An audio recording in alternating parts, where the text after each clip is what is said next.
ఎన్నికల ముందు కరెంటు ఛార్జీలు పెంచమని చెప్పిన చంద్రబాబు ఇప్పుడు ప్రజల మీద వేల కోట్ల రూపాయల భారం వేస్తున్నారని మండిపడ్డారు.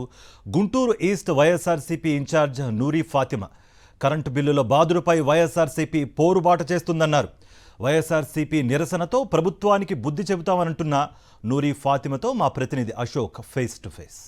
కూటమి ప్రభుత్వం కరెంట్ ఛార్జీలు పెంచి ప్రజల నడ్డి విరుస్తోంది. పెరిగిన కరెంట్ ఛార్జీలపై వైఎస్ఆర్ కాంగ్రెస్ పార్టీ పోరుబాట పట్టింది. ఖచ్చితంగా ఏవైతే కరెంట్ ఛార్జీలు పెరిగినాయో దానిపైన వైఎస్ఆర్ కాంగ్రెస్ పార్టీ పోరుబాట పేరుతో రేపు నిరసన తెలియజేయనున్నారు. గుంటూరు ఈస్ట్ నియోజకవర్గంలో ఎలాంటి ఏర్పాట్లు జరుగుతున్నాయి, ఇప్పటికే కార్యకర్తలు నాయకులందరినీ పిలిచి ఈస్ట్ నియోజకవర్గ సమన్వయకర్త నూరి ఫాతిమా రేపు కార్యక్రమం పైన చర్చిస్తూ ఉన్నారు. నూరి ఫాతిమా మనతో ఉన్నారు. రేపు ఏ విధంగా కార్యక్రమం జరగబోతోంది, కరెంట్ ఛార్జీల బిల్లు చూస్తే మీకు ఏమనిపిస్తుంది? నిజంగానే ఆ బిల్ చూస్తుంటే బాధాకరంగా ఉంది. ఎందుకంటే కింద స్థాయిలో ఉన్న ప్రజలకి జగన్మోహన్ రెడ్డి గారు ఎంత వాళ్ళకి వాళ్ళ వృత్తిపరంగా కానీ వాళ్ళకి ఆర్థికంగా కానీ ఏ విధంగా సహాయం చేశారో, ఈ ప్రభుత్వం వచ్చిన తర్వాత హామీలు చెప్పినవన్నీ ఏం నెరవేర్చకుండా ఇంకా వాళ్ళ మీద భారం పెంచుతుంది. నిజంగానే వాళ్ళని పాపం అని అనిపించాల్సి వస్తుంది.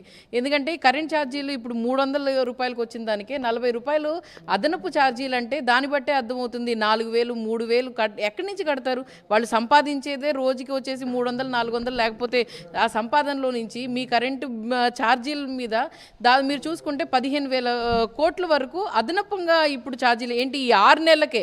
ఈ 6 నెలలే ప్రజలు చూస్తుంటే వాళ్ళు కన్నీటి ఇదవుతున్నాయి. ఏ వార్డులో వెళ్ళినప్పుడు కూడా అమ్మ మా కరెంటు బిల్లులు మా ఛార్జీలు పెంచారమ్మా, మేము యూజ్ చేసేది తక్కువ కూడా ఛార్జీలు ఎక్కువ అయిపోతున్నాయని చెప్పి వాళ్ళు బాధపడుతున్నారు. ఆ బాధని నిజంగానే ప్రతి ఒక్కళ్ళకి సామాన్య వ్యక్తికి కానీ లేకపోతే ఆంధ్రప్రదేశ్ ప్రజానికానికి తెలియాలి అనే ఉద్దేశంతోనే మరి రేపు జగన్మోహన్ రెడ్డి గారి ఆదేశాల మేరకు ప్రజల కోసం జగన్మోహన్ రెడ్డి గారు ఆయన ఎప్పుడు నేను ప్రజల వెంటే ఉంటానని చెప్పే మాటకి ఈరోజు మరి వాళ్ళందరి తరపున మేము గొంతు ఎత్తుతున్నాము. రేపు రాష్ట్రం మొత్తం కూడా ప్రతి ఒక్క లైక్ ఎలక్ట్రికల్ సబ్స్టేషన్స్ దగ్గరికి వెళ్ళి రిప్రజెంటేషన్ ఇస్తాము. మేము రిప్రజెంటేషన్ ఇస్తున్నాము అనంటే మేము ఒక్కళ్ళే వెళ్ళి ఇవ్వట్లేదు, ప్రజానికం కూడా మాతో కలిసి వస్తారు. ఎందుకనంటే వాళ్ళ బాధ తెలియడానికి మా ముందు ఎవరు నాయకులు లేరని మొన్నటి వరకు అనుకున్నారు. కానీ ఈ 6 నెలల్లోనే మేము బయటికి రావడానికి సిద్ధంగా ఉన్నాము.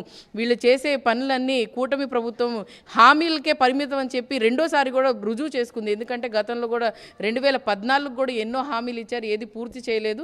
అలాగే ఇప్పుడు కూడా వచ్చేసి 2024లో కూడా మరి గతంలో అయితే నేను కరెంటు బిల్లులు పెంచను అని చెప్పి ఎంత గట్టిగా వాయిస్ చెప్పారో అంతే గట్టిగా ఏమో ఒక్కొక్కళ్ళ మీద భారం పెట్టారు. ఖచ్చితంగా రేపు నిరసన కార్యక్రమం ఉంది. ఈ నిరసన కార్యక్రమానికి పెద్ద ఎత్తున ప్రజలు స్వచ్ఛందంగా వస్తూ ఉన్నారు. ఇప్పటికే తమ ఇంటికి వచ్చి పెరిగిన కరెంటు ఛార్జీలు ఆ బిల్లు ఏదైతే ఉందో తమకు చూపించి మేమంతా పేదవాళ్ళం, ఎలా కట్టాలి, చంద్రబాబు నాయుడు గతంలో చెప్పారు మేము అధికారంలోకి వస్తే కరెంటు బిల్లు పైసా కూడా పెంచనని, ఇప్పుడు తీరా అధికారంలోకి వచ్చిన తర్వాత మమ్మల్ని అందరినీ మోసం చేశారని ప్రజలు మాకు చెప్తున్నారని కూడా నూరి ఫాతిమా చెప్తూ ఉన్నారు.